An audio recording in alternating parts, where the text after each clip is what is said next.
Whenever there is a list of the top anime series of all time, Cowboy Bebop always makes it either in the top 5 or top 10. As a longtime anime fan, I have always wondered what makes it so great.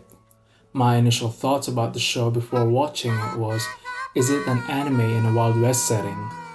Then I saw the photo of the main character when I googled Cowboy Bebop and thought differently. I was finishing Naruto Shippuden back then. I decided that I was going to watch Cowboy Bebop next because I've been very curious about it for a long time. The day came when I finally finished Naruto, and it became my favorite. After only a few days of rest from anime, I was ready to watch a new one. Little by little, I was getting more excited about watching Cowboy Bebop because I didn't know what to expect. But something tells me that my newly decided favorite anime will already be replaced by this next one, even though I know that removing the lens of nostalgia from Naruto will be extremely difficult. Since there are countless of anime shows out there, I figured that a show considered a top tier classic deserves their spot. To further enjoy this new series, I wasn't planning on searching anything about it because I wanted to be genuinely immersed in its world.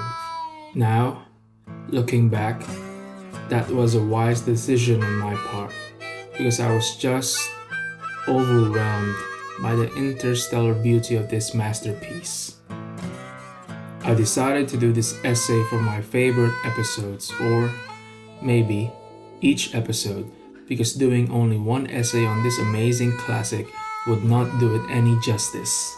Every episode contains a cool, well written story that spans genres and can either make you excited, happy, or sad, and sometimes a combination of all these emotions. So, let's start with the pilot episode, Asteroid Blues. After watching it a lot of times, I can honestly say that this episode is one of the best pilots I have ever seen. This high praise is not only limited to anime, but includes every genre in all the shows I have watched. Asteroid Blues contains everything in my checklist of what makes a pilot episode great.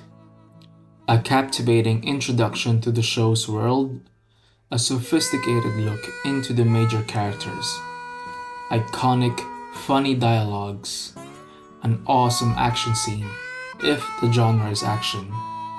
And finally, to make the show memorable, it should have this most important quality for me, a unique musical score and soundtrack. What I mean by unique is, when you hear it somewhere, you would instantly think about that particular show. There are many perfect examples of this. For Star Wars, it was the Imperial March. For Harry Potter, it was Hedwig's theme. And for Lord of the Rings, it was the Shire.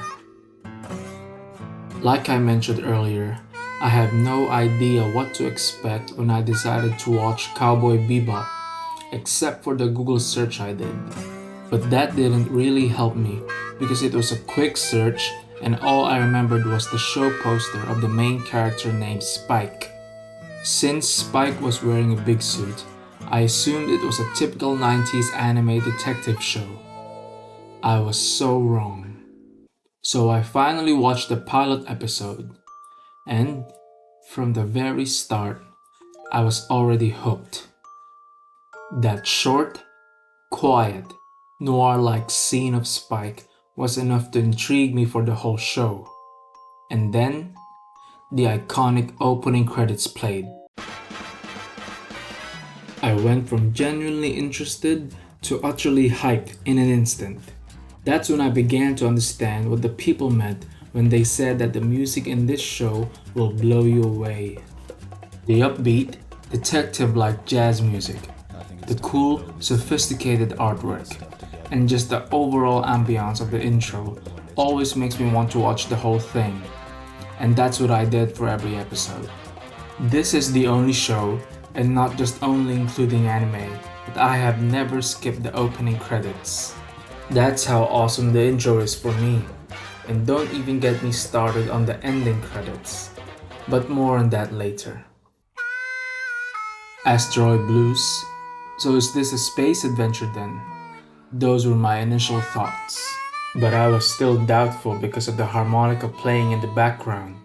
Then, after a few seconds, the world, or rather, the galaxy, of Cowboy Bebop was revealed. I was genuinely surprised because I never expected it to be like this, and that made me more excited. This was my first space adventure anime, and I was already watching one of the greatest ones. That slow pan of the camera into the immensities of space while the harmonica plays in the background. It was perfect. In that short scene, the space cowboy theme that would be the identity of the show has already been established, and little did I know how awesome it would be. Then, we are introduced to the main characters, and out of that scene comes one of the funniest dialogues in anime. In that scene alone, the personalities of Spike and Jet were already brilliantly shown. Spike being the cool, laid-back guy who is sometimes violently reckless, and Jet, the mature guy who takes the role of an older brother and pretty much handles everything in the ship, like cooking and finding bounties. In a way, they are almost complete opposites. But later on in the session, and throughout consecutive episodes, their difference of personalities perfectly complements their style of bounty hunting. They are more likely two sides of the same coin. Speaking of bounties, that dialogue also introduced us to another main plot theme in the show, bounty hunting. In that scene, I finally understood what Cowboy Bebop was all about, a bounty hunting space adventure. I have never watched this kind of genre combination before. I have watched Star Wars, Star Trek, and Battlestar Galactica, and these three are more consistent in their theme. But Cowboy Bebop, I realized that it was not just a sci-fi adventure, but also a western and noir, and I just became more curious and excited for it. It is amazing to think that, in the first two scenes alone, we have already been introduced into the world of Cowboy Bebop, its main plot theme of bounty hunting, and its wonderful main characters. It doesn't need any long narrations because the dialogue already tells the audience the necessary details of the show. Now that is good writing. Later on in the episode, Spike called himself an old-fashioned cowboy. In other words, a bounty hunter, because bounty hunters call themselves cowboys in that galaxy. A cool name for that profession. However, as cool as the name may be, bounty hunting is no easy task, and it was shown clearly in this episode. But the unique styles and resourcefulness of the two were also showed perfectly, leading them to the location of their bounty. For Spike, it was the bathroom stall of Asimov, their bounty, the accidental bump to Asimov's partner, Katerina, leading to a conversation and, ultimately, information. However, Spike's best quality as a bounty hunter was the willingness to take the risk to gather a piece of crucial information or item, like what he did when he snatched the red eye sample after being almost killed. That was such an amazing execution, albeit reckless of a plan to catch the bounty. Again, we see another difference between the two main characters. Whereas Jet went with a typical police investigation method, since it will be revealed later on that he was a former cop.